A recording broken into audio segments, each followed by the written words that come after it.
Baik, selamat sore. Kembali lagi bersama saya Dr. Benny Wulur SHM Akes.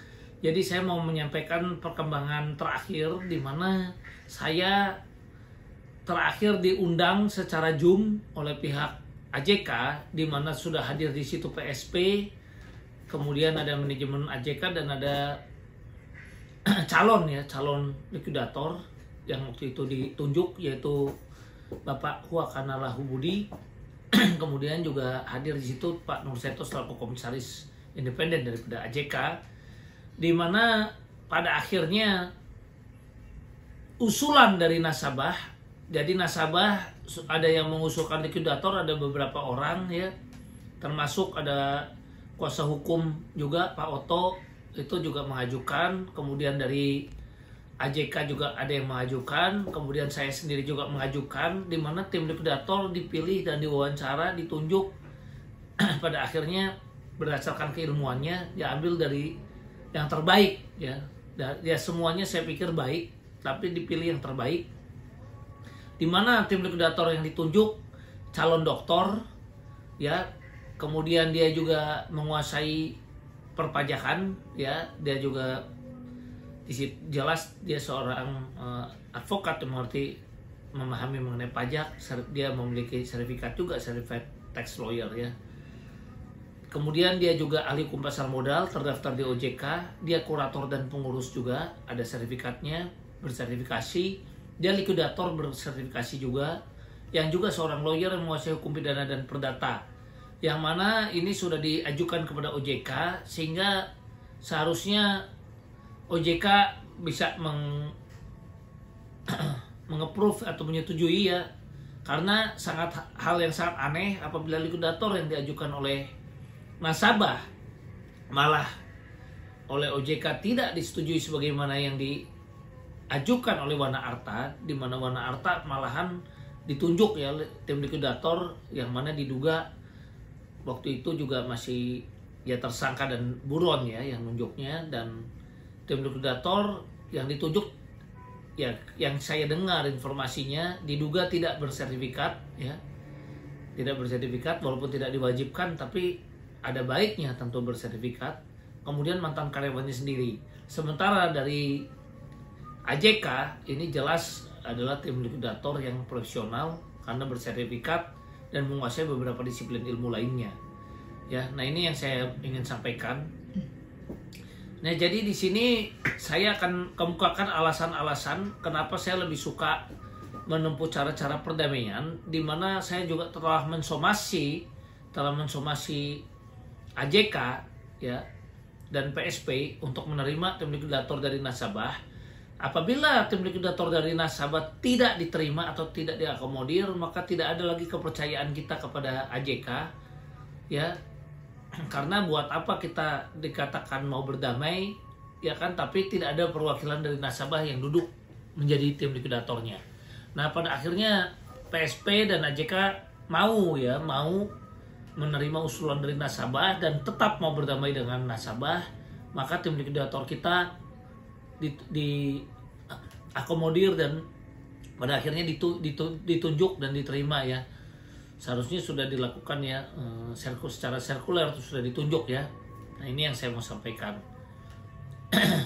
Nah kemudian saya juga mau sampaikan juga di sini bahwa seharusnya AJK dengan adanya tim likuidator dari nasabah, dia pun mestinya tidak mau terlalu berlama-lama juga berada dalam likuidasi ya, karena begini logikanya, kalau tim likuidator sebetulnya pihak yang bisa disetir, yang diduga kuat bisa disetir, dikendalikan, dan karena itu adalah orangnya yang diduga adalah milik atau dari PSP sendiri, bukan dari nasabah, maka mungkin dia tidak akan gugat tun.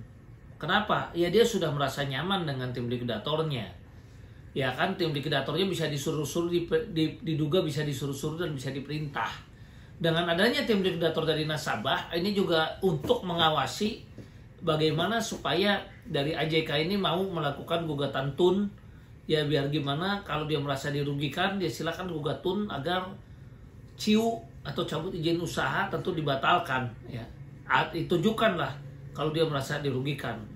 Ya, karena jangan sampai nanti diduga kuat ya tim likuidator disuruh bekerja seperti di grup Wana Arta, kemudian nasabah diduga kuat hanya dapat sendal jepit ya. Nah, itu yang kita nggak mau. Makanya di sini kita tunjuk tim likuidator yang mumpuni secara keilmuan, dan tentu saya juga akan mengusulkan tim observer ya, tim observer seperti hal yang terjadi di Wana Arta, supaya bekerjanya likuidator ini juga akan ada observer ya seperti di Wana Arta dari nasabah-nasabah kita yang juga udah lama ikut ya dalam mengikuti kasus ini gitu. Nah, jadi di sini sekali lagi itu perkembangan terakhir yang ingin saya sampaikan. Ya, kita berharap apabila OJK pada akhirnya nanti mengapprove ya, dan pada akhirnya ini sudah efektif bekerja, tentu kita mengharapkan Bapak Wakana Hubudi ini bisa bekerja secara objektif dan transparan demi kepentingan seluruh Pempol dan mengambil putusan-putusan yang terbaik baik terhadap AJK maupun terhadap Pempol ya. Nah, di sini yang mau saya sampaikan, kemudian kami sudah menyampaikan juga kepada tim likuidator, dan tim likuidator seharusnya juga sepakat sepanjang sesuai dengan POJK. Jadi kalau dibilang kita menjerumuskan nasabah disuruh sol, justru sol itu kita udah sampaikan, makanya kita tidak mau di akta notarilkan dulu. Karena kalau di akta notarilkan baru sol sempurna, tapi sepanjang tidak di akta notarilkan, maka sol tidak terjadi dan kita semua tetap kreditur preferen. Nah, untuk itu saya sudah mengatakan kepada tim likuidator bahwa seluruh nasabah baik yang tanda tangan sol maupun yang tidak ataupun belum, masih semuanya sama kedudukannya sebagai kreditur preferen. Sehubungan solnya juga tidak disetujui oleh OJK. Kemudian yang kedua juga memang tidak dilakukan sesuai dengan ketentuan POJK bahwa harus di akta notarilkan, dan sol tidak di akta notarilkan. Dengan tidak di akta notarilkan berarti seharusnya masih kreditur preferen. Nah, ini yang saya mau sampaikan.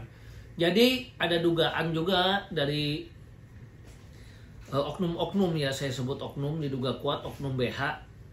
Karena gini, pimpinan dari kantor hukum BH ini dulu sebetulnya udah pernah berdamai dengan AJK. Ya, dan saya sudah tanyakan kepada AJK dan diduga kuat itu sebenarnya AJK sudah memenuhi, waktu itu sudah diberikan aset ya. Nanti saya juga mau minta supaya AJK transparansi untuk menayangkan perjanjiannya dengan kantor hukum tempat BH bekerja. Kalau dia masih mau bekerja sama dengan nasabah, kita mau transparansi, karena nanti siapa-siapa itu tentu akan diperiksa oleh tim likuidator juga. Ya, kalau asetnya itu ternyata memang sudah diserahkan, kan berarti ini ada apa dengan nasabah-nasabahnya yang diduga kuat kok masih menuntut. Ya, kami menanyakan, ada apa dengan kantor tempat kediaman tempat BH ini bekerja, kok nasabahnya sudah diberesin, tapi sekarang seolah-olah seperti diduga kuat pelin-pelan ya. Dulu dia mati-matian bilang mencabut laporan polisi. Ya, bahkan bilang diduga kuat adanya pemerasan oleh aparat sebesar 500 juta ya untuk kasus pencabutan LP-nya. Dia mati-matian ya menyatakan sudah damai dan sebagainya. Tapi tiba-tiba sekarang dengan berbagai cara seolah-olah nasabah digiring diminta untuk lapor polisi. Ya, yang mana diduga kuat, inilah yang saya bilang pelin-pelan. Kalau gitu kenapa tidak diteruskan saja laporan polisi yang waktu itu, kenapa bisa dicabut kalau memang yang terbaik laporan polisi. Yang kedua, ketidaktransparan mengenai proses hukum. Seharusnya proses hukum itu kita jelaskan bahwa sekarang udah ada putusan Indosuria yang menyatakan dikembalikan kepada seluruh nasabah, bukan hanya kepada korban. Nah, kalau begitu artinya baik yang lapor ataupun tidak lapor kalau akan bisa menikmati manfaat kalau benar itu bisa dijalankan. Tapi kan kenyataannya sampai hari ini pun pelaksanaan putusan pidana sulit, karena patut diduga jaksa pun tidak berpengalaman untuk menangani dugaan investasi bodong. Dia jarang dan boleh dibilang diduga kuat tidak memahami keilmuannya untuk melaksanakan isi putusan itu. Ya, saya ambil contoh. First Travel ada kata-kata putusan dikembalikan kepada para korban. Sampai sekarang tidak terdengar para korban sekarang sudah mulai dibagikan. Padahal tadinya disita oleh negara ya, dan sekarang ada putusan yang dikembalikan kepada korban. Artinya untuk putusan pidana itu beresiko bisa disita oleh negara, bisa dikembalikan kepada seluruh nasabah, bisa hanya dikembalikan kepada korban. Ya, jadi ada beberapa putusan majelis hakim yang berbeda-beda. Itulah yang saya bilang keilmuan daripada seorang ahli hukum, baik itu di hakim, advokat maupun praktisi hukum lainnya, itu bisa berbeda.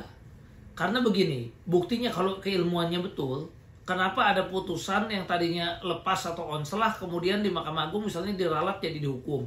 Sebaliknya ada yang tadinya dihukum tapi kemudian di PK malah diputus lepas atau onslah. Artinya kan ada yang berpendapat ini perdata, ini pidana. Ada ya juga putusan yang artinya akhirnya dinyatakan itu disita untuk negara. Ada yang memang dikembalikan kepada korban, ada yang dikembalikan justru bukan hanya korbannya, kembalikan kepada seluruh nasabah. Nah, inilah yang diduga kuat kantor daripada rekan BH ini menjamin bahwa nasabah pasti dibagikan. Itu yang tidak boleh, karena kita advokat terkena kode etik tidak boleh menjamin kasus pasti menang. Makanya saya tidak pernah melakukan suatu iklan atau propaganda harus daftar melalui kantor hukum saya, kemudian kasih nama saya bahwa ini nasabah bisa dibayar, kemudian diduga kuat propaganda juga si klien-kliennya nggak tahu benar itu kliennya, nggak tahu sebetulnya orang lain yang kemudian, karena ada kenyataannya ada juga inisial V yang merasa dia yang melaporkan waktu itu diduga ada NR ya yang telah melakukan suatu tindak pidana, pelapornya ada V. Ketika saya ketemu dengan V itu dia bilang saya tidak memberi, saya berjuang sendiri. Kenapa jadi diviralkan seolah-olah yang berjuang adalah dari kantor hukum tempatnya rekan BH ini bekerja. Nah, V itu bercerita panjang lebar dengan saya. Jadi kagetlah saya, loh kok ada orang yang namanya pun diduga dicatut juga untuk buat terlihat bahwa kantor hukum ini seolah-olah sudah baik dan berhasil gitu kan. Padahal itu karyanya bukan karya kantor hukum tersebut. Kemudian kita akan menanyakan kepada AJK dan aneh kenapa daripada kalau memang sudah berdamai dan tanda tangan perdamaian dan sudah cabut laporan polisi, kemudian nasabah yang sama seolah merasa belum diselesaikan. Nah, patut diduga ini ada ketidakpuasan terhadap hal tersebut. Nah, kalau memang ada ketidakpuasan sementara pelaksanaan perjanjian sudah dilakukan, seharusnya rekan BH ini sudah tidak bisa lagi melakukan upaya hukum pidana ya dengan nasabahnya, tapi hanya bisa melakukan gugatan perdata karena kan sudah dicabut laporan polisi, kemudian sudah dibuat perjanjian. Nah, kenapa sekarang tiba-tiba jadi memviralkan minta pidana? Ya, dan kalau memang sebenarnya diduga kuat aset itu sudah diberikan kepada kantornya rekan BH, ada apa? Apakah diduga kita nggak boleh tuduh. Kalau tidak diberikan barang-barang itu kepada nasabahnya, maka diduga terjadi penggelapan aset daripada milik nasabahnya yang diduga kuat tidak diberikan ya. Karena itu harusnya hak nasabah. Kita lawyer tidak boleh menahan apa yang menjadi milik nasabah atau klien, itu melanggar kode etik juga. Tapi saya nggak menuduh karena saya nggak tahu. Ini cuma pertanyaan-pertanyaan yang terjadi. Kenapa kalau memang sudah di AJK mengatakan sudah memberikan, sudah menepati janji, tapi diduga kuat nasabah-nasabah mesti tidak puas. Apakah nasabahnya nggak puas dan merasa ingin lebih, atau sebenarnya aset itu sudah diberikan namun diduga kuat tidak disampaikan ke nasabahnya, itu kita juga nggak tahu. Jadi minta nasabah mengecek langsung mengenai aset apa yang sudah diserahkan, dan kemudian AJK saya minta juga membuka aset apa yang sebenarnya sudah diberikan. Kalau memang benar udah kasih properti kepada kantor tempat rekan BH ini bekerja untuk diberikan kepada nasabahnya, karena diduga kuat terjadi seperti itu. Nah, ini saya nggak boleh tuduh juga karena tetap harus ada pembuktian, dan saya juga sebut inisial karena pembuktian ini tentu perlu dilakukan suatu pemahaman. Karena gini ya, diduga kuat kalau memang waktu itu mereka berdamai ya, diduga kuat pun diviralkannya PKPU sesat itu adalah untuk membantu diduga kuat AJK supaya nasabah tidak lagi ada suatu kewajiban daripada AJK untuk menyelesaikan nasabah karena dia terkunci oleh PKPU atau perjanjian homologasi yang mana upaya hukumnya hanya 60 hari. Jadi kalau dia tidak menyelesaikan dengan 60 hari aja kita mohon batal, maka dia masuk dalam pilot kurator yang ditunjuk nasabah bisa masuk ya yang merasa dirugikan. Nah ini yang saya sampaikan. Makanya kalau kurator masuk berarti kan seluruh aset AJK di bawah kurator ya. Ini yang ditakutkan AJK, makanya dia mati-matian berusaha membatalkan ya, dan bahkan di tingkat PK ketika saya memohon untuk dikembalikan lagi untuk jadi homologasi itu diberlakukan, AJK bahkan mati-matian juga menolak permohonan PK saya.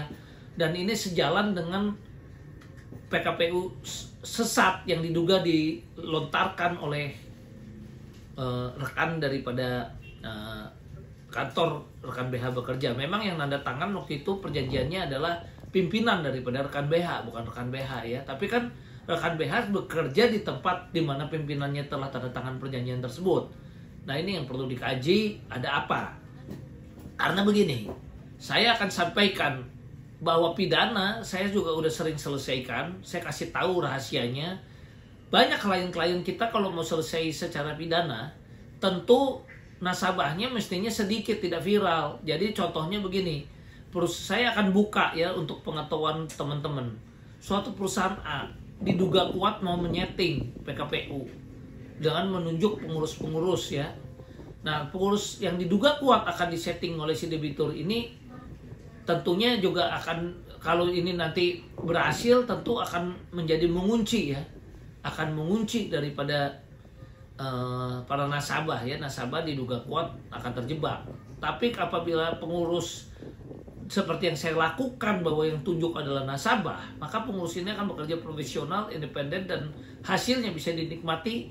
Satu-satunya yang berhasil untuk saat ini dugaan investasi gagal bayar saat masa PKPU, di mana berhasil dibayar 1,4 triliun dan 50% lunas. Setelah kejadian dibatalkannya PKPU ya, maka pengadilan niaga tidak lagi bisa mengawasi ya. Jadi ini ranahnya pengadilan niaga karena kita bisa melakukan pembatalan homologasi ya. Jadi kalau dia, jadi maksudnya apabila dia sudah terkunci ya, kita bisa mengajukan pembatalan homologasi. Nah dengan PKPU batal, maka yang tersisa hukum hanya pidana perdata yang makan waktu bertahun-tahun. Yang mana pidana beresiko. Saya tadi udah bilang resikonya. Bisa disita untuk negara, contoh first travel yang baru dinyatakan dikembalikan kepada korban itu di tingkat PK. Nah, kita nggak bisa lihat ujungnya. Majelis hakim itu punya hak independen untuk memutuskan. Inilah yang tidak dan diduga sengaja disembunyikan dan tidak dijelaskan oleh rekan BH, karena diduga rekan BH sangat menginginkan biaya operasional asal daftar kepada kantornya, diduga kuat ya. Karena dia harusnya jelaskan resiko selain lama pidana ini, yaitu saya tadi udah jelaskan tingkat lidik naik ke sidik jadi tersangka PN PT MAPK. Kemudian putusannya pun bisa bervariasi. Kita udah capek-capek melaporkan pidana, gimana kalau putusannya disita untuk negara seperti yang terjadi pada Vikasa ini, tidak dikembalikan kepada korban putusan Mahkamah Agungnya. Disita ya. Disita negara ya. Diduga kuat seperti itu, coba dilihat putusannya. First travel itu sempat disita negara juga ya, tidak dikembalikan kepada korban, baru pada tingkat PK-nya ya. Nah, apalagi kalau putusannya onslah, lepas, udah coba capek kita pidanain di Mahkamah Agung lepas. Apakah risiko itu disampaikan oleh rekan BH? Ya, kalau dihukum pun pelaksanaannya sangat sulit. Karena ketika jaksa dinyatakan dikembalikan kepada korban, kemudian dari AJK mengajukan gugatan perdata, menggugat nasabah misalnya, dan kemudian ada lagi nasabah yang nggak terima, melakukan juga gugatan perdata minta sita jaminan, ya. Artinya pidana dengan perdata ini akan saling serang menyerang lagi. Itu akan terjadi PNPT MAPK. Kemudian ketika sekarang tim likuidator sudah terbentuk, ya, tim likuidator juga merasa berhak membagikan. Tim likuidator bisa saja melakukan gugatan bahwa yang berhak membagikan adalah tim likuidator, bukan jaksa. Ya, nah apakah nasabah dikasih tahu pengetahuan seperti ini? Ada dua hal apabila ini tidak disampaikan. Pertama, diduga rekan BH mungkin keilmuannya yang tidak nyampe karena belajar pidana saja, sehingga dia juga diduga kuat memang tidak sempurna, sehingga waktu itu dia tidak hati-hati dalam menggunakan kata-kata diduga. Saya sempat baca artikelnya menyatakan Michael Stephen udah jadi tersangka. Ketika saya cek ternyata bukan Michael Stephen tapi Martin S yang jadi tersangka. Ya, diduga kuat itu sudah jadi bahan juga untuk dari pihak Michael Stephen tentu melakukan gugatan perbuatan melawan hukum, bahkan melaporkan nasabahnya. Namun demikian, saya selaku lawyer nasabah sempat mengatakan kepada pihak Michael Stephen bahwa tolonglah untuk nasabahnya jangan dilakukan gugatan perbuatan melawan hukum, karena mereka adalah orang yang tidak tahu. Jadi kalau Anda mau berdamai, tolong jangan lakukan upaya hukum apapun seperti yang dilakukan oleh Oso. Karena apa? Itu akan menimbulkan kemarahan daripada nasabah kepada Anda. Ya, dan ini kalau Anda mau berdamai, tolong saya selaku lawyer nasabah tentu harus melindungi nasabah saya khususnya dan nasabah lain secara umum. Kenapa saya buka di sini? Karena saya tidak mau nasabah-nasabah yang dipegang oleh saya terjebak, ya, diduga nanti terjebak dalam suatu situasi, diwawancara oleh media, kemudian mengeluarkan statement-statement yang tanpa ada kata-kata diduga. Meskipun saya lihat setelah keluarnya YouTube saya, rekan BH mulai menggunakan juga inisial. Ya, nama dia tidak lagi sebut. Dulu sebelum saya keluarkan YouTube, dia kan sebut nama saya tuh langsung di artikel. Ya, padahal kan nggak boleh. Itu juga saya juga masih menghargai rekan sejawat, tidak melakukan upaya hukum, laporan pidana ataupun gugatan PMH kepada rekan sejawat. Kenapa? Karena saya masih berpikir tidaklah baik advokat yang sama-sama membela nasabah saling gugat-menggugat. Karena kita punya keilmuan yang harusnya saling dihormati, dihargai satu sama lain tentang pendapat hukumnya, tapi tidak dijatuhkan ya dengan cara-cara yang kotor.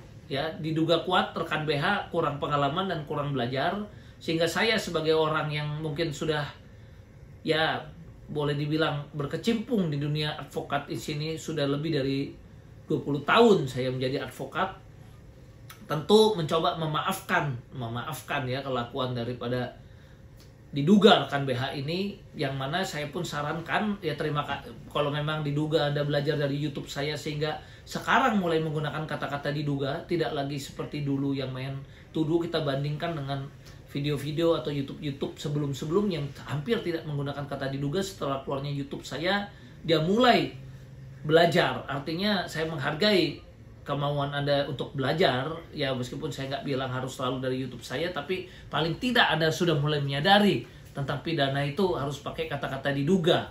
Ya, nah saya ingatkan juga. Jadi inilah yang saya mau buka, inilah yang mau saya sampaikan tentang pidana dan perdata. Jadi seorang lawyer kalau mau mengatakan bahwa ini adalah pidana, kemudian pidananya itu bisa digunakan untuk membantu kliennya, tentu pada saat itu adalah restoratif justice yang penting. Jadi begini, kalau seorang diduga si pemilik investasi ya ketakutan, wah saya udah nyeting ya, udah nyeting nih, udah bikin sesuatu ya untuk PKPU, diduga dia udah nunjuk segala, tahu-tahu kita pidanain, dia tahu nih kalau pidananya dari kita jebol, habis rencana dia. Nah disitulah mungkin dia panggil kita, ya sudah kamu kita beresin, tapi tolong jangan melakukan diviralkan. Nah barulah di situ nasabah selesai dengan pencabutan laporan polisi dan mungkin menerima pembayaran. Tapi kalau sudah viral, pidana belum tentu menguntungkan. Kenapa? Karena terlalu banyak. Ya kalau yang lapor 100-200 orang kemudian udah terbaca nasabah lain, dia berani selesaikan cuma 3 atau 4 orang. Nasabah yang lain juga kepingin dong diselesaikan. Ya berarti dia akan, semua nasabah akan melapor pidana, daftar. Pada hasilnya kalau semua nasabah daftar, siapa yang mau dia untungkan lagi, atau dia berani jamin bahwa akan selesai dengan restoratif justice? Ya dia lebih baik perang dengan gunakan diduga kuat, akan digunakan uang kita untuk perang menghadapi kita. Karena uang kita lah ada di tangan dia. Nah untuk itu menjadi buah pikiran saya, pada akhirnya lebih baik kalau ada pengusaha yang mau berdamai, maka lebih baik kita berdamai dengan tetap mengawasi dan punya sikap. Bukan artinya kita jadi antek-antek atau mau didikte oleh dia. Saya ambil contoh, saya ambil sikap, saya nggak mau tim likuidator dibentuk oleh AJK, saya mau dari nasabah, makanya saya lakukan somasi. Anda berani angkat tim likuidator bukan dari nasabah, nasabah dia akan bergerak, biarin menang jadi arang kalah jadi abu, kita pun akan lakukan laporan polisi. Ya, lakukan berbagai laporan dan segala macam cara. Tapi begitu betul tim likuidator ditunjuk dari kita, maka kita bersedia untuk berdamai lagi dengan Anda. Jadi kita punya sikap, ya bukannya kita tunduk, ya kan, bahwa ya selalu ya bahwa kita mau katanya Sol, semuanya setuju Sol. Saya tidak setuju Sol, ya tidak setuju Sol apabila Sol itu merugikan nasabah. Ya kalau kita Sol tapi diciu, ya kita nggak setuju Sol. Makanya saya nyatakan melalui YouTube ini pun saya sampaikan tidak pernah ada persetujuan dari nasabah untuk disempurnakan dengan akta notaril, sehingga kita semua mesti kreditor preferen, dan kita minta tim likuidator ditunjuk pun mengakui kita jadi kreditor preferen, yang mana tim likuidator juga ditunjuk oleh kita. Ya, jadi itulah nasabah mesti paham. Ya kapan kita gunakan pidana? Ya pidana digunakan bisa restoratif justice bila tidak viral, bila yang daftarnya itu cuma beberapa orang, bukannya seluruh nasabah daftar pidana jadi dapat. Nah kalau itu asetnya cuma 10M, pengusahanya kemudian hancur sahamnya, ya bahkan tinggal 1M disuruh bagikan untuk 5 triliun, ya dapat sendal jepit nasabahnya. Nah tapi kalau perusahaan itu bangkit lagi, ya bisa bayar sama kita. Ya tapi kalau sekarang dia dipidanain, diduga kuat dia memang berbuat nakal, ya sudah berbuat seperti yang PKPU sebelumnya yang diduga kuat kita nggak tuduh, memang pengurusnya dari debitur. Nah itu tentu pidana menjadi ancaman. Wah, yang pidana 10 orang ini terpaksa dia beresin, ya restoratif justice baru efektif. Tapi kalau sekarang tidak efektif, karena apa? Tadi saya udah bilang, proses hukumnya PNPT MAPK, OJK bilang pidana. Kalau tidak selesaikan dalam 3 bulan bayar PP. Nah OJK proses secara kepidanaan seperti layaknya kepolisian misalnya. Ya OJK proses lidik, sidik, PNPT, MAPK, waktunya juga lama. Ya seperti tadi saya bilang, kemudian ketika mau dibagikan, ada tim likuidator juga yang bilang, kami yang punya hak katanya. Ya kemudian saling gugat lagi dengan jaksa, kapan kita diberesinnya. Makanya kita minta, kalau mau damai, tim likuidator independen ini betul-betul bekerja untuk kepentingan nasabah. Ya kemudian semuanya ini juga berjalan dengan objektif, transparan, dan fair. Kemudian kita mengusulkan juga adanya tim observer seperti halnya yang terjadi di Wana Arta, supaya terjadi sinergi, ya berkesinambungan, dan pekerjaan-pekerjaan dari tim likuidator ini bisa berjalan dengan baik. Dan kami tetap meminta ya kepada AJK, apabila CIU ini memang nanti kita lihat tidak menguntungkan dan memang betul-betul malah menambah kerugian daripada nasabah sendiri, kami tentu juga mengusulkan juga tetap gugatan itu dijalankan. Ya, demikian dari pendapat hukum dari kami. Salam sehat, terima kasih.